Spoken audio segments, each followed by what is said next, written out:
Welcome to Scorched Earth and a general reading for the sign of Taurus, Sun, Moon or Ascendant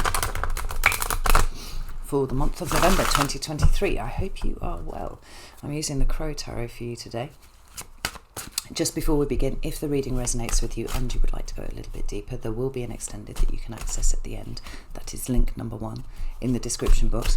Link number 2 is to my private community. That's the Order of the Phoenix over on the Circle platform. You can get access to all of the extended content for no extra cost, plus hang out with some really extraordinary people. They are blessings to me, all of them. So if that sounds like something that it might be of interest to you, you know what to do with that link. Taurus, let's have a look and see what's going on with you. Can I have 3 cards for Taurus, please? Thank you. We have, in your recent past, let's get the button right, the 9 of Pentacles. About current energy, please, for Taurus. We've got the Temperance card, very nice, that's Sagittarius energy. And then what's coming towards Taurus for November, please? Thank you. We have the 8 of Pentacles. Knight of Wands is at the bottom of the deck here, which is quite interesting. There's a double Sag influence going on here. It does add an element of mutability to what we see on the table. You know, the Pentacles, your suit, representing Earth, tend to be very slow moving. And that's probably been a source of some frustration to you. Even for you, things seem like they've been moving slowly recently. The Temperance card and the Knight of Wands seem to be adding a bit of a flexibility, mutability to things. Let's get some clarifiers out. I'll just give those a little swish over there and put some meat on the bones of this, because I think if you have been feeling frustrated by the way that things are not quite moving forward the way that you would like them to, I think that that's shifting. But the 9 of Pentacles and the 8 of Pentacles are very good cards, very much in alignment with the higher expression, or I guess, of Earth energy, rather than the more fixed, more rigid, more stubborn, more frustrating and unsatisfactory. Those cards were the wrong way around in the deck there, and they seem to be illustrating beautifully what I'm talking about. Tell me about this 9 of Pentacles, please. Thank you. We have the Queen of Swords, that's Libra energy. Ooh, and we have the Page of Cups in reverse. Tell me about Temperance. Why is that here for Taurus, please? We have the Page of Swords, Temperance, and we have the King of Pentacles. There you are. And about this 8 of Pentacles. We've got the 4 of Cups, and we've got the Judgment card. Right, well, the second of only 2 major arcana cards that are on the table, but we do have the World at the end, the bottom of the deck, rather, the Shadow card, which is the theme that underlies the entire reading. Essentially, you know, we interpret everything that we see here in light of what we've got going on here. Now, the Knight of Wands is movement, and there's little that obviously speaks to the need for movement on the table, but I'm feeling it really strongly. Like it just feels like you've been putting one foot in front of the other and trying to plod forwards. But essentially you've been staying pretty much in the same place. The fact that the World card is showing up here, which does indicate Taurus in some way as well, because it represents the 4 fixed signs, excuse me, suggests that although it hasn't felt like it, there's been quite a lot going on behind the scenes. I mean, at the point that you're watching it is quite possible that the lunar eclipse in Scorpio has already occurred, and I do feel like that will represent some sort of shift in the internal space here for you, because it's going to be a significant eclipse for you without a shadow of a doubt, because it's your opposite sign in the zodiac, right? And it does represent that end point to everything that you were learning when the nodes were in Taurus and Scorpio.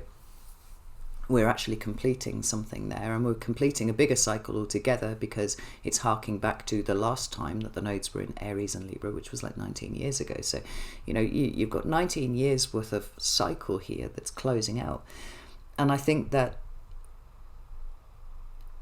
rather than an external expression of things moving along and going the way that you want them to. It's been about the profound changes that are happening inside of you, how you respond to challenges, how you respond to things not quite going the way that you had anticipated.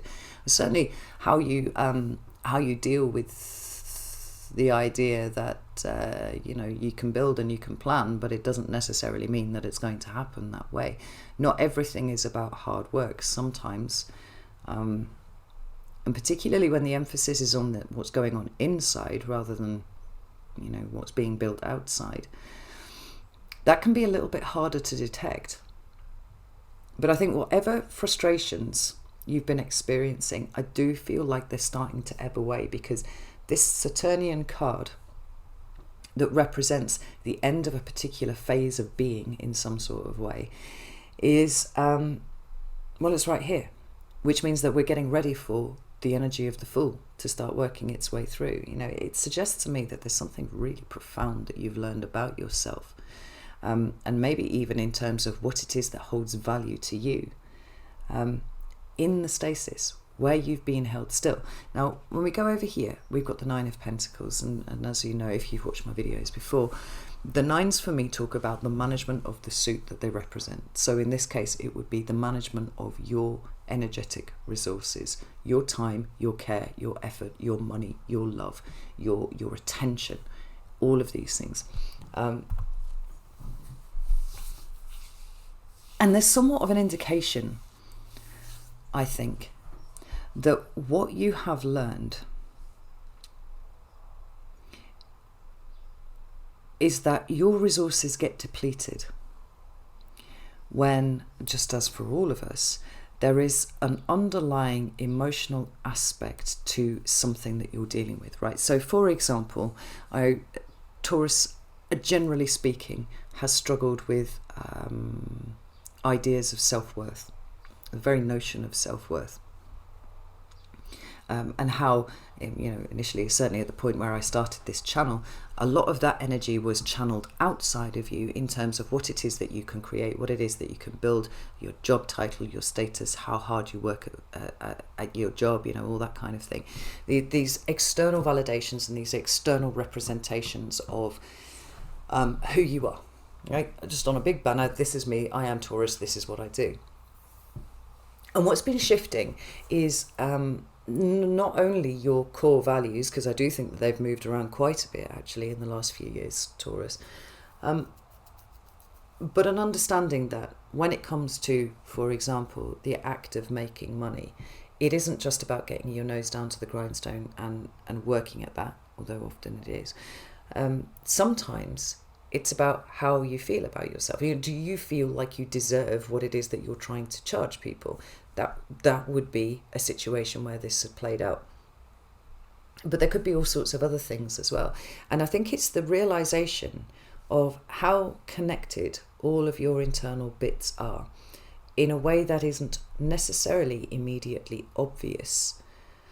When you're looking at... Well, put it this way, Taurus, right? You are an exceedingly complicated bioelectric machine. It's what you are. And what makes you exceedingly complicated, I think, is the introduction of emotion into anything. You could say it was consciousness, but I think it's emotional stuff. And realizing that there have been a number of things that have affected you profoundly in the past, that have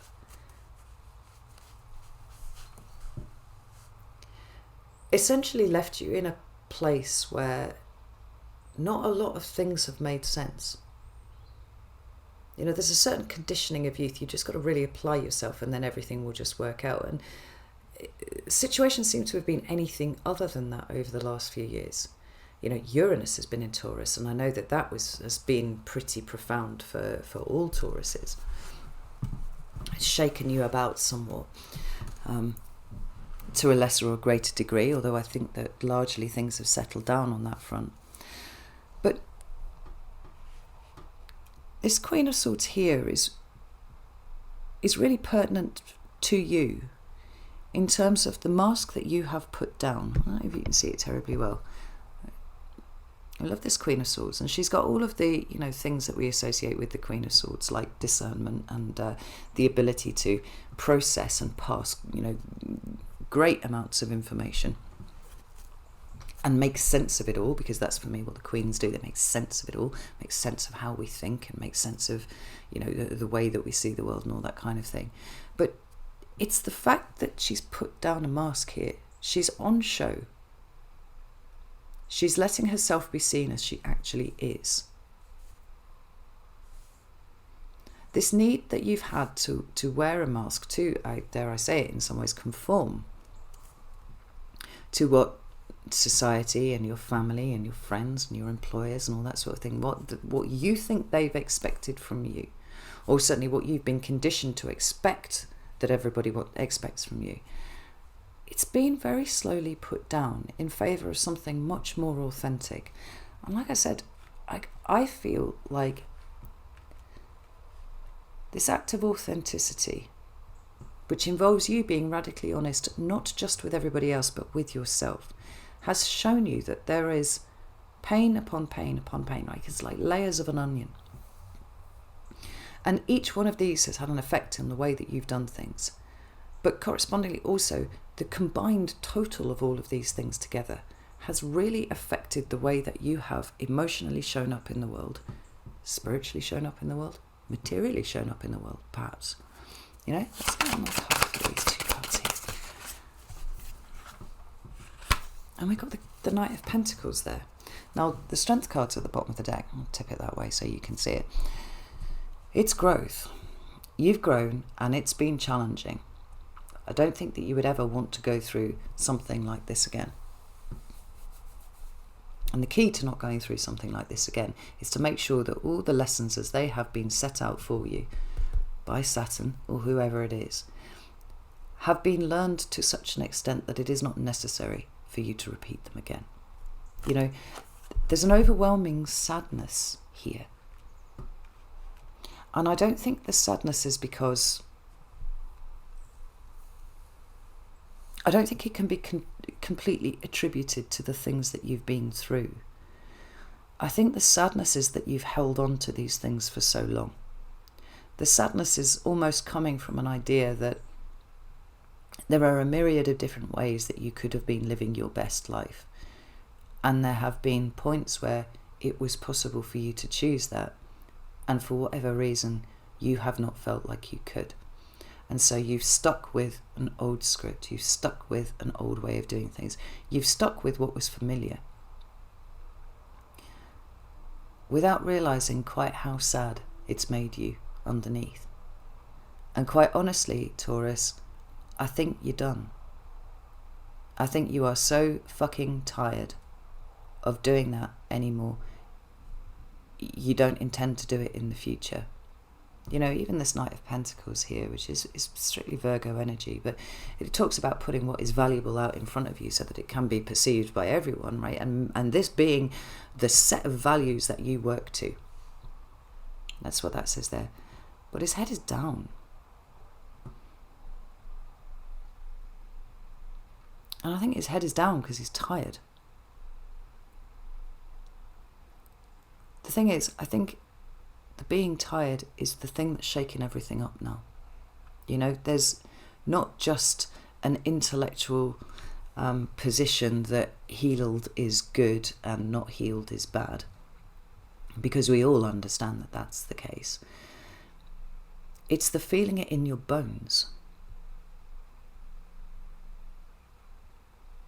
It's being pushed to such a state of discomfort that you're now looking at where your energy's been going for the longest time and asking yourself, do you realistically want to carry this burden any further?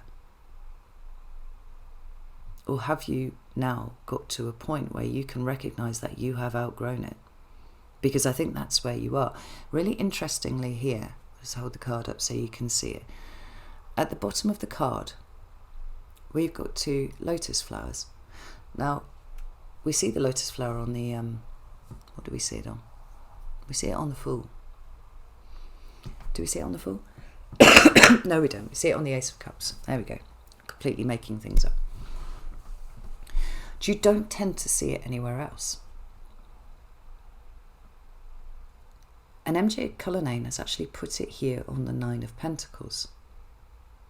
Now, if the Nine of Pentacles represents, as it does, self-sufficiency and independence, for me, it acts as a counterpoint to the codependent aspect of the devil, because it's you taking charge of where you put your energy, and you're not going to put it into codependency anymore. It speaks to a kind of spiritual enlightenment that has come from a realization that at all points and at all times, you are in charge of how you feel, of how you think, of how you show up in the world, and what you choose to invest in.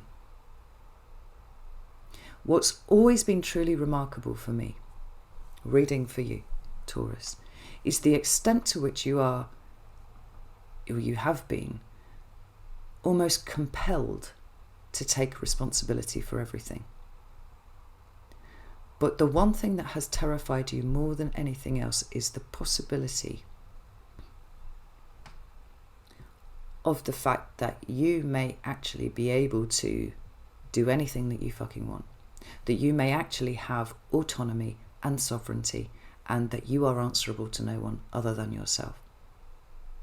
It's like you've chosen to take responsibility for literally everything else, but this thing, it's really struck you deep at the core, and it has this emotional component. You know, we talk about the hierarchy of the court cards. Sometimes in terms of progression, we start the page and we end up at the king, and it's the king and queen together who represent the mastery of that suit. And the pages are initiation. Like, the sad thing here that you seem to be realizing about yourself is that where there was an opportunity to relieve yourself of an emotional burden, you have chosen to retain it. And that has had a domino effect on everything else. It's kept you trapped in a particular cycle. Now, I have not yet met a Taurus who with ease and confidence suggests to me that they feel like they have their shit together, that they are a powerful being. You've always run away from the powerful aspects of self. It's really interesting. Once when I was at uni, I came across an advert for a CV review, right? Send your CV and we'll tell you what's wrong with your CV, and then if you want, we'll rewrite it for you. So I sent it off for them to have a look at. And when the little report came back, it really, really stunned me, because what it pointed out was the way that I had written it suggested to them, to their objective view, that I was much more of a doer than I was than an achiever. And that really drew me up short, because I was like, well, hang on, look at all the fucking things that I do. And they were like, yeah, but you're not sounding the trumpet about your achievements.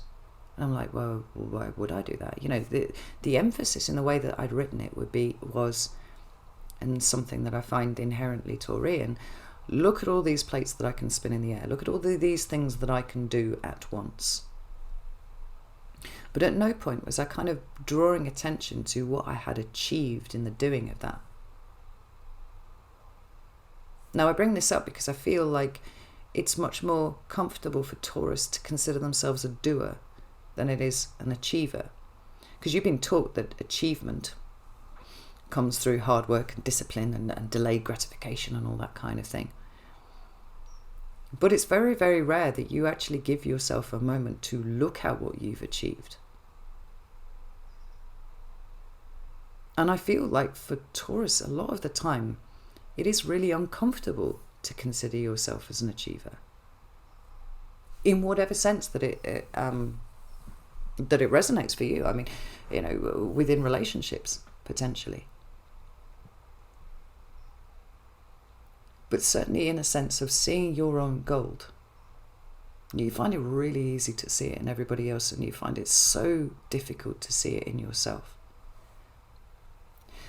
And the point of all of this that I'm getting to is that because you have not truly ever really seen your personal value for what it is.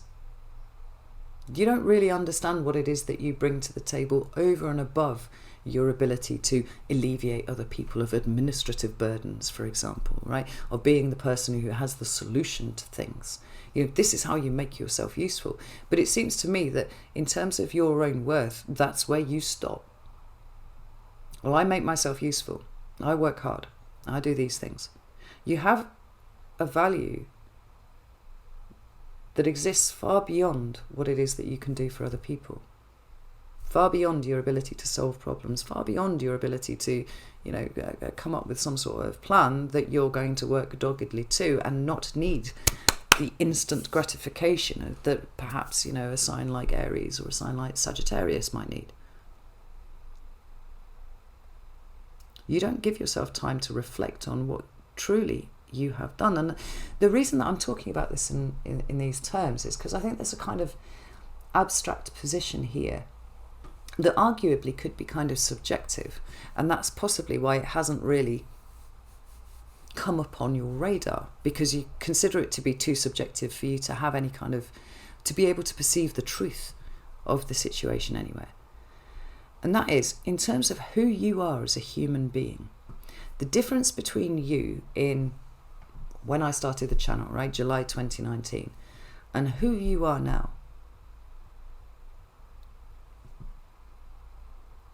is almost immeasurable. You are actually a different person, Taurus. And there might be things that you're looking back on your life and you see where these opportunities popped up and you politely declined in favour of keeping yourself small. No, that's not for the likes of me. No, thank you, I'll be fine. I'll just be working away over here. But in terms of the way that the personal growth has shifted and changed you at your very fucking core,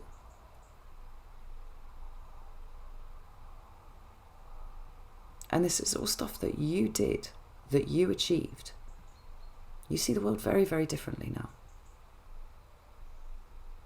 I'm not sure to what extent you've allowed yourself the joy of the victory that you have achieved here.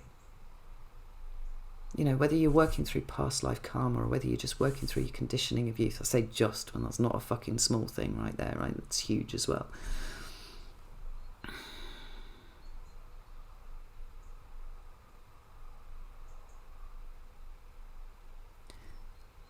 What seems to be arriving into your consciousness is the idea, rightly, that you can choose what you do. You can choose to be a bull or you can choose to be a cow. And many of you resonated with that as an idea, the realization that you had kept yourself as a cow. I can't do anything, I'm just a cow. I just wander around in this field with other cows. Well, no, you're actually a bull. You're a big, powerful beast. You're in charge of protecting the rest of the herd. You make the decisions about the rest of the herd.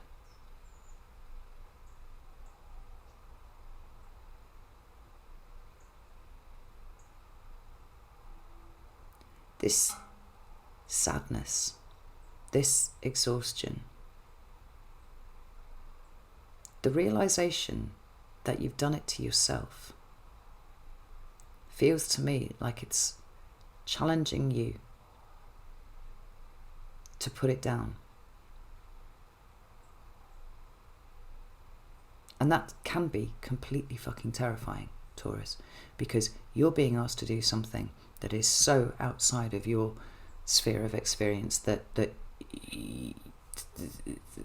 uncertainty, like the polar opposite of what it is that you like.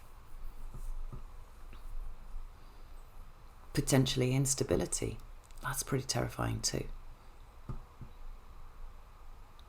But if nothing, over the last few years, you have developed an understanding that sometimes you can push at the edges of things and you turn out to be just as safe there as when you were sat in the centre. Because as I've said to you, I don't know how many times over the years, that 10 of Pentacles that you've been desperately striving for has never been something that you were supposed to anchor yourself to externally. It was never about the job. It was never about the work ethic. It was never about the bank balance. It was never about the status. It was never about the pat on the head from the teachers or the pat on the head from the employers.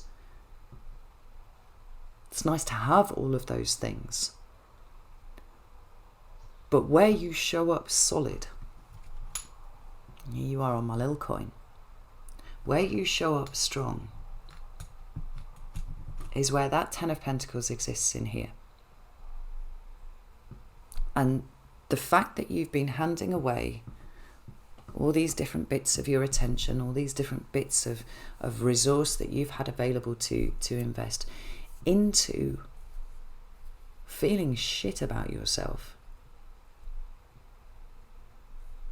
it's never going to be alleviated by the introduction of some sort of external factor. A more secure job, a more enthusiastic boss who sees all the work that you put in and appreciates it. An extra 0 on the bank balance would probably help.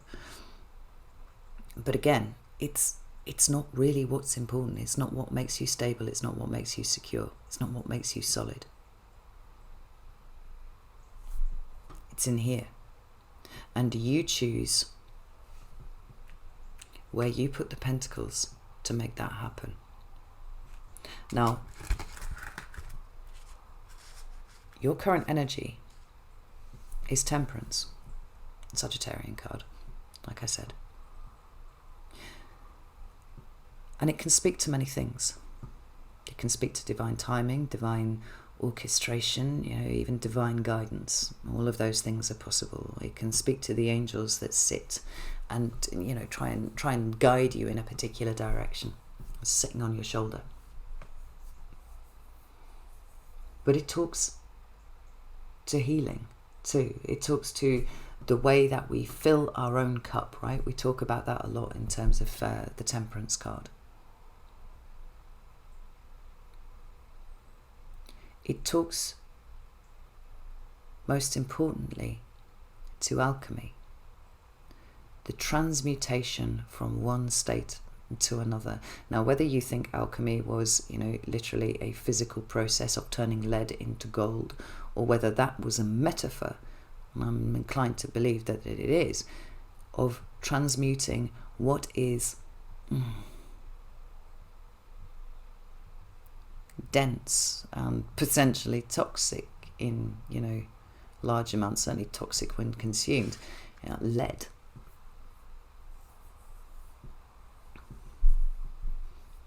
The lead weight into something that has an intrinsic value just by way of its existence, no matter what you forge it into, whether what kind of employer it is or where it lives or whatever. There is something inherently precious about gold.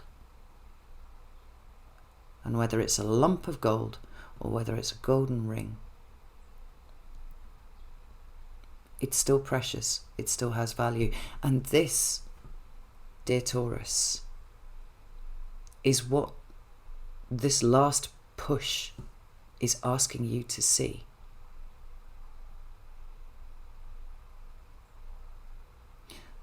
The emotional links to things, right? The emotional baggage that you've been carrying around and you're so very fucking tired of carrying around anymore. Your soul wants to be free of it. Your soul wants you to engage in that act of alchemy and see you for what you are, which is a little fucking miracle. Now, you think about what it is to be human. There's something canny fucking miraculous about that. How is it every single fucking time?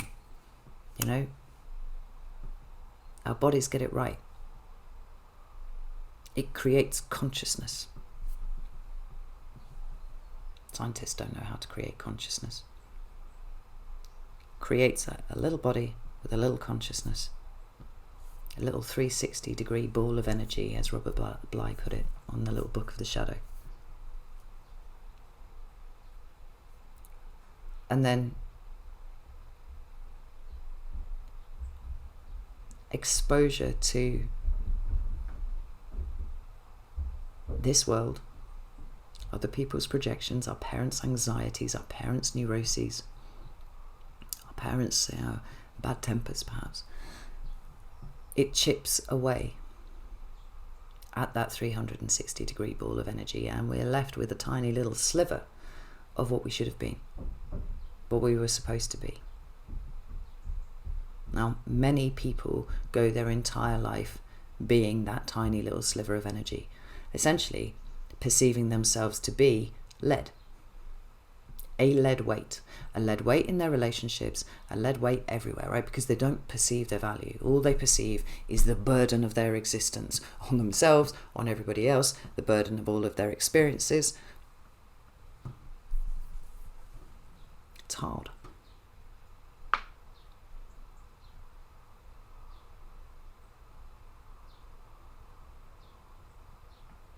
Temperance is asking you to take an objective look around and see things as they actually are, rather than the way that you have always perceived them to be. It is asking you to put yourself out there just a little bit and consider the possibility that you might not be a lead weight, that you might actually be something that has an inherent value just by virtue of your existence, and everything else that you do on top of that is just icing on the cake. It's just polishing the gold. Because there is no way for you to access your own pool of energetic resource while it is being passed out in lots of different ways to lots of past experiences that you've had. And if you have been feeling frustrated and stuck and static and even, dare I say it, lost recently, it's because you have to be held in that place for long enough to start looking at things differently. The Page of Swords always does speak to me about, mental expansion, and it comes by way of new information that you allow yourself to see about you. You're not just a bull, Taurus, you're a king.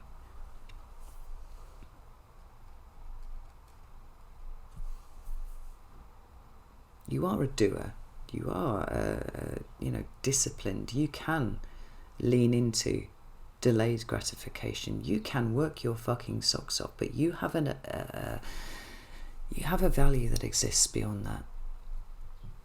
And you actually have a value that continues to exist beyond that, in spite of the things that you have experienced over the course of your life. Each one of these experiences has chipped away just a little bit of you, again and again and again and again. And now you are at a point where you are chipping away at you.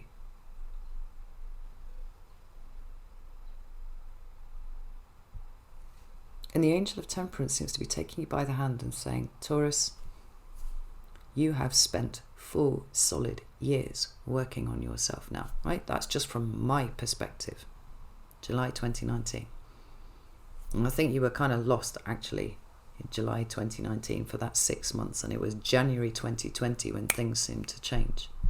You seem to really invest in trying to get better. This feels like the last little push that you need to make.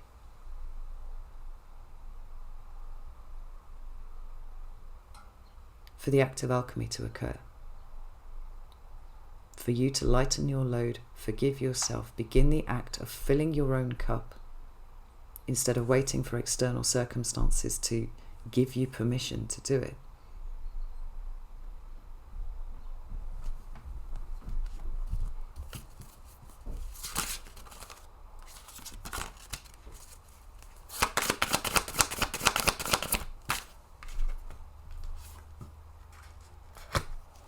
Because ultimately, that's the 8 of Pentacles and the King of Swords. The only person who can make the decision to push through from doer to achiever, right?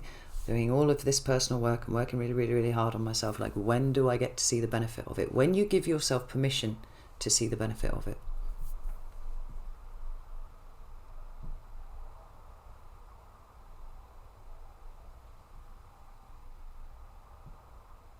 The only person who can give you permission is you.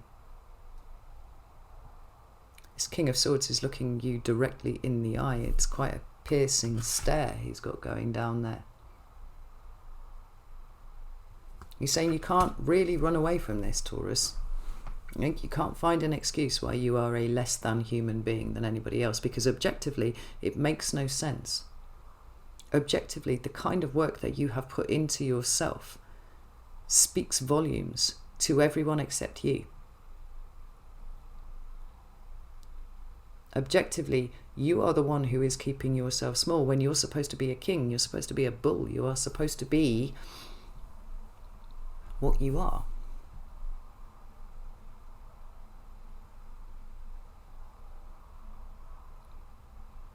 All of this work that you've put in,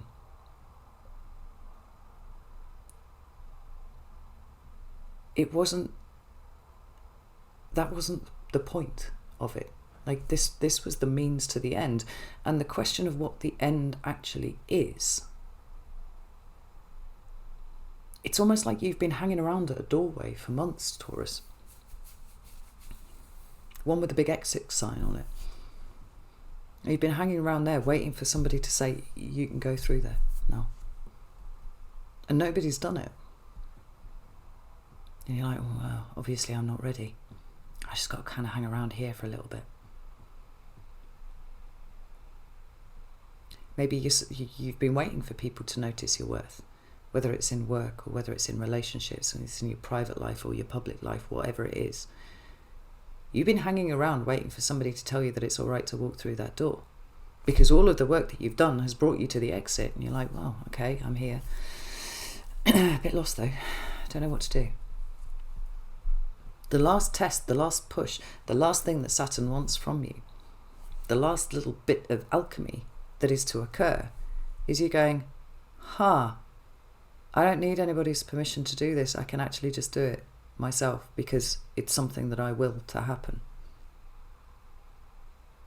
All my work has brought me here, and I've done it all myself. Why the fuck would I be pausing right at the fucking end, waiting for someone to give me permission to move?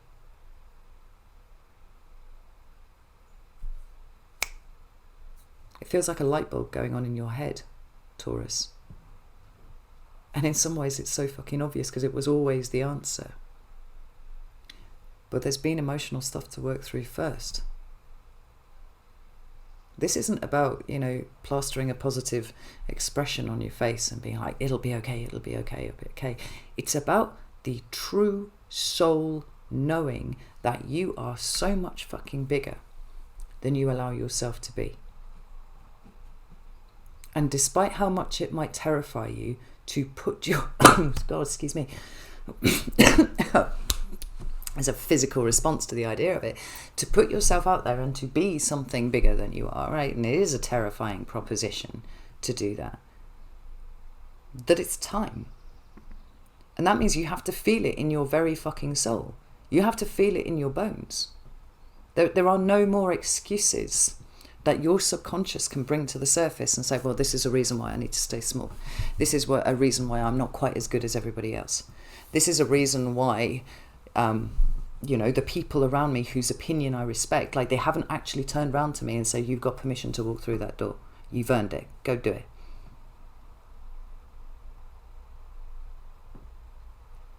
It's like, what you don't have, Taurus, is what you have been to everybody else in the world. Like, Taurus friends are next level. You're thoughtful.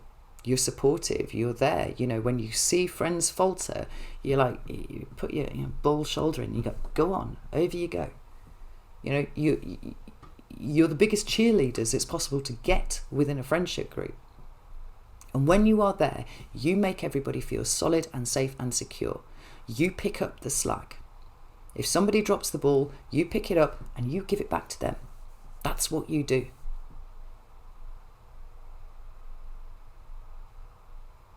It feels like there's an assumption here that everybody else is going to do the same for you. And for whatever reason, they're not. Now, I don't think this is because you're surrounded by bad people. I think it's because the nature of the lesson that you are supposed to learn is that just as you do that for other people, you should absolutely be doing that for yourself too. You know, we've talked about the notion of becoming your own best friend, right? And that sounds a little bit blithe, but there's a function here. There are different iterations of you that exist, and there's past you, there's present you, and there's future you. And I've talked about the need to create a friendship group that involves all those bits of you. You know, when past you has done something that makes your life easier in the present, you give them a little mental high five. Thank you for doing that. You've made my life so much easier. Even if I didn't see the point of it at the time, I get it now, and that's great. You know, and sometimes when you're feeling not very motivated to do something for yourself, but you push yourself through anyway and you do it, you know, you can give a little high five to future you. Go, wasn't really feeling it, but I've done it anyway. Hope this helps. You know, being who you are to yourself first, using how you are with everybody else as a model, is not going to see you too far wrong.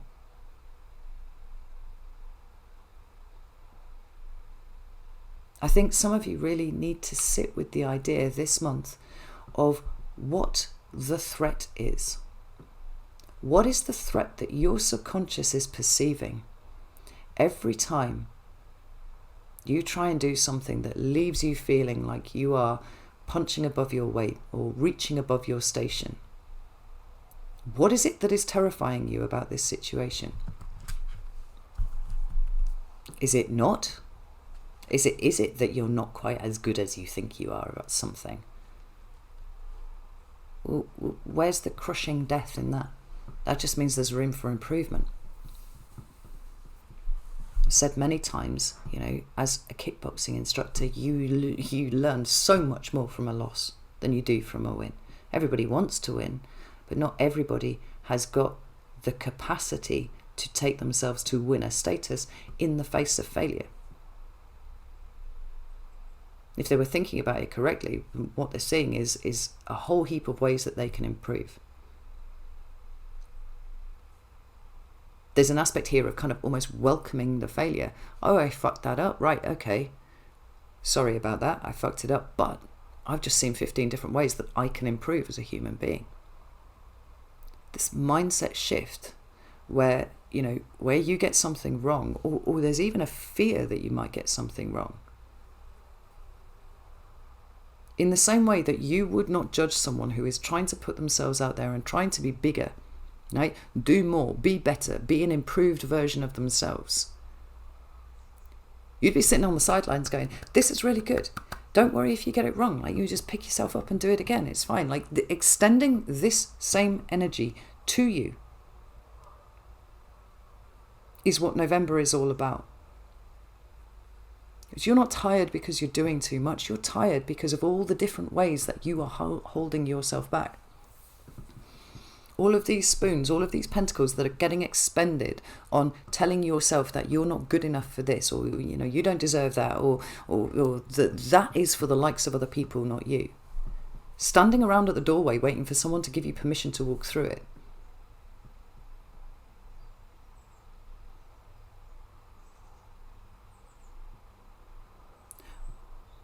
Whatever utility that there was in that kind of attitude, which presumably there was at some point, right? Because as we know, all of these shadowy behaviors are formed with some sort of good intent at the core of it, right? Whether it's not drawing attention to yourself or, you know, whatever it is. Like, you've outgrown it, Taurus. There's absolutely no doubt in my mind that you have completely outgrown it. And what is making you feel uncomfortable now is the fact that your soul's ready to go one way. It's ready to be the bigger things. And your subconscious is going... One of my clients thinking about things with your human brain.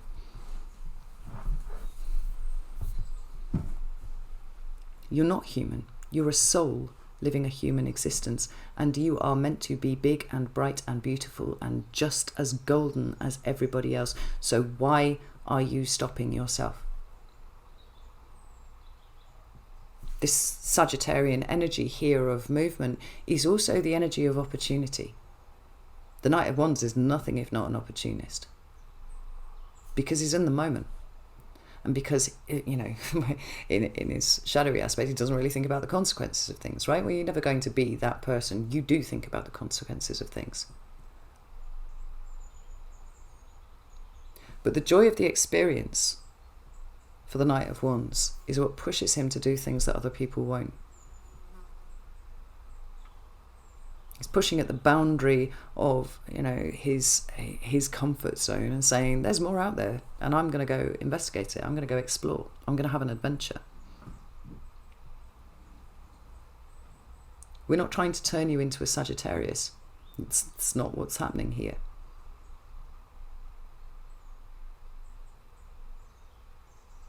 But your soul is ready for a new adventure. Your soul is ready for new horizons. And the only thing that is restricting that is you now. And the exhaustion of trying to maintain a narrative about yourself that you have quite clearly not been for a very long time.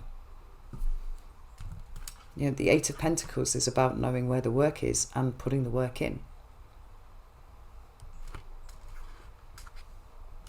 The work here actually isn't with accepting that you're a terrible person, you've done terrible things and all that kind of stuff. The work here is in accepting that actually you are a beautiful human being who has an awful lot to give the world if you would just let yourself be. Without the fear that if you show your real face to the world, they're going to go, ew, and reject you. You know, without feeling the need that you need to work really, really hard for other people's approval.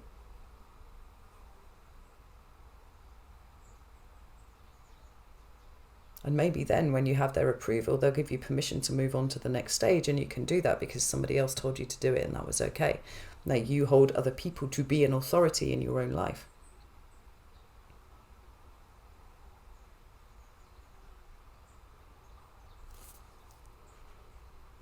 That Judgment card there is a card of ascension. It's a card of awakening. It's a card of taking you to the end of this cycle.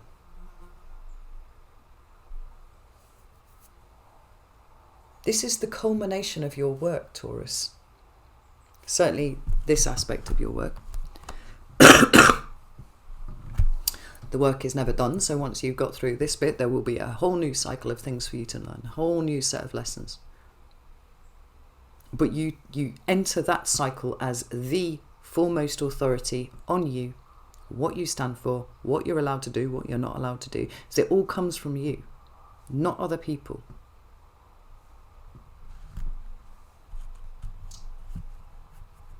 You have changed. And it's not because you've gone from a bad person to a good person. You've changed because you're discerning now.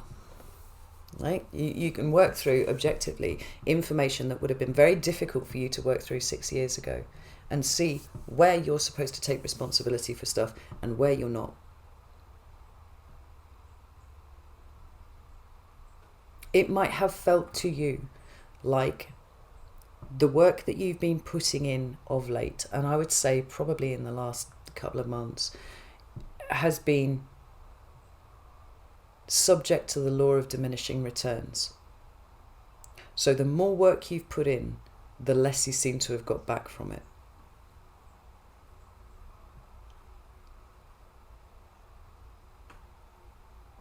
And that often happens when we're doing personal work, because we start off with those really obvious revelations and they blow our minds. Oh, holy shit, right?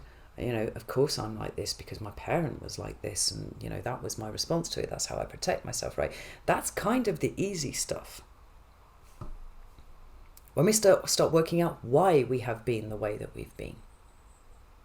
The really hard stuff, the stuff that catapults us from one cycle into another, is going, right, I've taken on board all of this information now, and the only thing that's left to do is to change.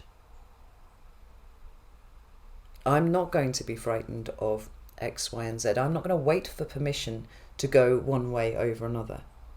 I'm not going to wait for anybody to tell me what to do. I'm not going to sit around and wait for validation or approval from other people. My work is taking me now in a different direction.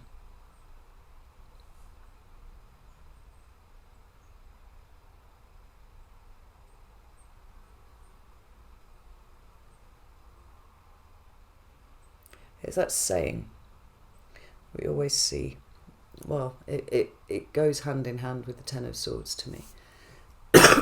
Excuse me. And that is that it's always darkest before the dawn.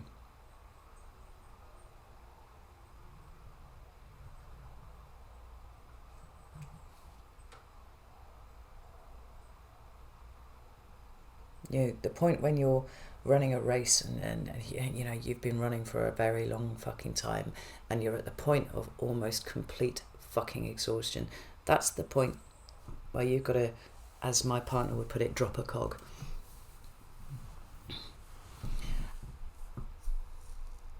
And dig deep into those reserves of strength, those reserves of energy that you've built up over time. And it may feel like it's turning you inside out, but the finish line is in sight here, Taurus. The most difficult thing that we can do is change ourselves. It's actually easier to change the way that we deal with people and all that sort of stuff when it comes down to the fundamental act of changing ourselves and in changing the narrative that says, that low-level script that tells us that we are a thing and we can't do a thing and we're not this and we're not that and we definitely are this thing. It's like pulling the rug out from underneath your own feet. It's what the universe wants from you right now, though. You're taking away the safety net of your personal narrative in favour of exploration and attempting to do something entirely fucking new. I fucking love the tarot. I really do. Shit like that, just these fucking mic drop moments, you know? That's it. That's what it's about. And the more terrified you are of this, the more resistant you are to this, the more you have to do it. Because that's how these things go. It's really funny. I've done 6. You're the 7th sign that I'm reading for. And most of the signs are getting a bollocking of some description. Like that's the message that's coming through. The only 2 that haven't is Virgo and Aquarius. The rest of the signs are all getting a bollocking. Sort yourselves out. This last push, this last hurdle, this last thing that is the densest, darkest, hardest bit of all of it, that you could not have done 4 years ago, 3 years ago, 2 years ago, even 6 months ago. You're there now. You're literally standing at the exit. Stop waiting for other people to tell you that you are worthy of walking through that fucking door and do it yourself. Because the fool is waiting on the other side of the door. I think this is a good place to end. I'm going to go over and do the extended now. So if you would like to join me over there, you are very welcome to do so. You can join me on Circle, or you can join me over at Vimeo. Either is fine. Links for both are in the description. If you're not going to come to the extended, no shade, that's fine. It's entirely up to you. You are in charge of you, after all. I don't think I can really give you a TLDR of this. It is what it is. The choice, the decision is yours to make, as it has always been. That's the whole fucking lesson here. So what you do with this energy or what you don't do with this energy is entirely down to you, and that is the lesson. So know that I love you all very, very much, and I'll see you soon.